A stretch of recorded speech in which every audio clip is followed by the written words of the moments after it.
안녕하세요 여러분. 오늘의 흥미로운 영상 내용은 터치스크린은 끝났다. 애플도 버튼을 다시 가져온다. 그리고 트럼프 법무부 대대적 개편 계획에 관한 것입니다. 우선 좋아요 버튼을 누르고 채널 구독 및 알림 설정도 잊지 마세요. 여러분의 관심과 지지가 저희에게 큰 힘이 됩니다. 첫 영상은 터치스크린과 물리적 버튼의 부활에 대한 흥미로운 이야기를 나눠보려 합니다. 월스트리트 저널의 기사를 바탕으로 그동안 터치스크린이 주도했던 디자인 트렌드에서 다시 버튼과 손잡이, 슬라이더 같은 물리적 제어 장치가 각광받고 있는 이유에 대해 알아보겠습니다. 우리는 지난 20년 동안 차량, 가전제품, 그리고 개인용 전자기기에서 터치스크린의 대세를 경험해왔습니다. 터치스크린은 매끄럽고 세련된 디자인을 선호하는 기업들에 의해 많은 제품에 도입되었습니다. 그러나 최근 이러한 흐름이 바뀌고 있습니다. 특히 자동차 업계에서는 터치스크린 중심의 디자인을 벗어나 물리적 버튼을 다시 채택하고 있습니다. 기아, BMW 미니, 폭스바겐 등의 브랜드는 터치스크린을 대체하는 버튼과 손잡이, 그리고 토글 스위치를 도입해 소비자들에게 더 직관적이고 편리한 인터페이스를 제공하고 있습니다.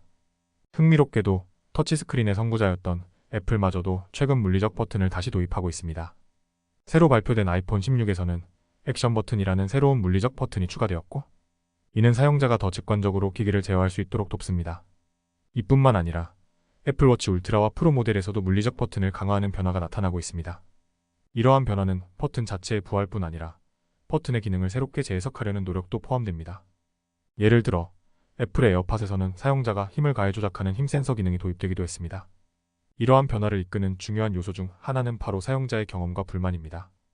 사람들은 터치스크린이 직관적이지만 실제로 사용하는 과정에서 불편함을 느끼기 시작했습니다. 예를 들어 운전 중에 터치스크린을 사용하려면 도로에서 시선을 떼야 하며, 이는 안전상의 문제를 초래할 수 있습니다. 이러한 문제를 해결하기 위해 BMW는 물리적 제어 장치와 함께 헤드업 디스플레이를 도입해 운전자가 시선을 도로에서 떼지 않고도 차량의 기능을 제어할 수 있도록 설계했습니다. 터치스크린의 한계는 비단 자동차뿐만이 아닙니다.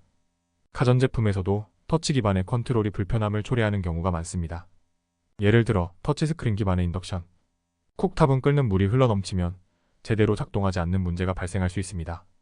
이러한 문제를 해결하기 위해 최근 인덕션 쿡탑에도 물리적 손잡이가 다시 등장하고 있습니다. 이와 같은 변화는 단순히 편의성뿐만 아니라 사용자의 촉각적 만족감을 고려한 디자인 트렌드의 변화이기도 합니다. 사람들이 물리적 버튼을 눌렀을 때 느끼는 만족감은 터치스크린이 제공하지 못하는 경험입니다. 하이파이 스테레오에서 볼륨을 조절할 때 느껴지는 무게감이나 클릭감 있는 키보드에서 타이핑할 때 느껴지는 촉각적 만족감은 이런 물리적 인터페이스의 가치를 다시금 느끼게 해줍니다. 결국 물리적 버튼의 부활은 기술의 발전과 함께 더 나은 사용자 경험을 제공하기 위한 디자인의 진화라고 볼 수 있습니다. 이제 많은 기업들이 이러한 흐름에 맞춰 물리적 제어 장치를 다시 도입하거나 새로운 방식으로 재해석하고 있습니다. 애플의 경우처럼 말이죠. 다음 영상은 도널드 트럼프 전 대통령이 재선될 경우 법무부를 대대적으로 개편하려는 계획에 대해 이야기해보려고 합니다. 우선 트럼프 전 대통령은 불법 이민이나 석유 시추와 같은 문제를 해결하겠다는 공약을 하고 있지만, 그의 가장 큰 목표는 법무부의 구조를 근본적으로 바꾸는 것입니다. 트럼프는 본인과 법무부 사이에 있었던 여러 갈등에서 영향을 받아 법무부를 재편하고 충성스러운 인물들로 경력 직원을 대체하며 자신을 기소한 사람들을 겨냥한 수사를 지시하려 하고 있습니다. 그는 법무부가 정치적으로 편향되어 있다고 주장하며 이를 보수적인 방향으로 이끌어가겠다는 의지를 보이고 있습니다. 트럼프는 법무부와 FBI가 그를 잡으려 집중해왔다고 말하며 자신의 사법적 문제들을 공화당의 정치적 도구로 활용해왔습니다. 이러한 시각은 그의 지지자들에게 큰 호응을 얻고 있으며 트럼프는 이 기회를 활용해 선거운동에서 보복을 다짐하고 있습니다. 트럼프의 법무부 개편 계획은 단순한 인사 변경에 그치지 않습니다. 그는 법무부 장관 후보로 자신의 정책을 적극 지지하고 명령을 충실히 따를 충성파 인물을 선택하려고 합니다. 현재 거론되는 인물 중에는 존 레드클리프, 에릭 슈미트, 마이클 리와 같은 인물들이 있으며, 이들은 트럼프가 제안하는 법무부 개편에 적극 동참할 것으로 예상됩니다. 그렇다면 트럼프가 말하는 법무부 개편이란 구체적으로 무엇일까요? 그는 법무부가 정치적 독립성을 유지하기보다는 대통령의 명령을 따라야 한다고 보고 있습니다.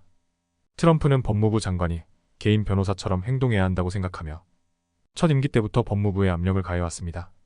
그동안 제프 세션스와 윌리엄 바 같은 법무장관들이 그의 기대를 충족하지 못해 트럼프는 그들을 공개적으로 비판했지만, 이제는 이러한 실수를 반복하지 않겠다고 다짐하고 있습니다. 트럼프의 개편 계획은 단순히 법무부의 인사를 바꾸는 것에 그치지 않고 FBI에 대한 통제력을 강화하려는 움직임도 포함됩니다. 그는 FBI의 수사를 직접적으로 감독하고 자신과 정치적 반대자들을 겨냥한 수사를 종결할 수 있는 권한을 확대하려 하고 있습니다. 이와 함께 트럼프는 법무부의 정책 방향도 크게 바꾸려고 합니다. 그는 민주당이 추진하는 LGBTQ 권리 보호보다 종교적 권리를 우선시할 것이며 폭력 범죄에 대한 강력한 단속을 강화할 계획입니다.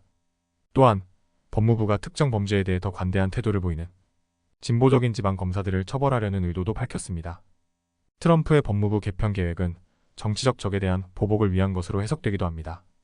그는 자신이 기소된 것에 대한 대응으로 법무부와 FBI의 역할을 재정립하려 하고 있으며 이를 통해 더 강력한 정치적 영향력을 확보하려는 의도를 보여주고 있습니다.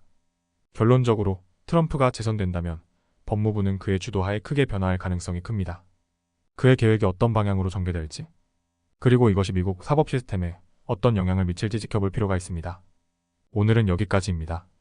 다음 영상에서 더 유익하고 흥미로운 내용으로 찾아뵙겠습니다. 이 영상은 투자 의견이 아닙니다. 매우 고맙습니다.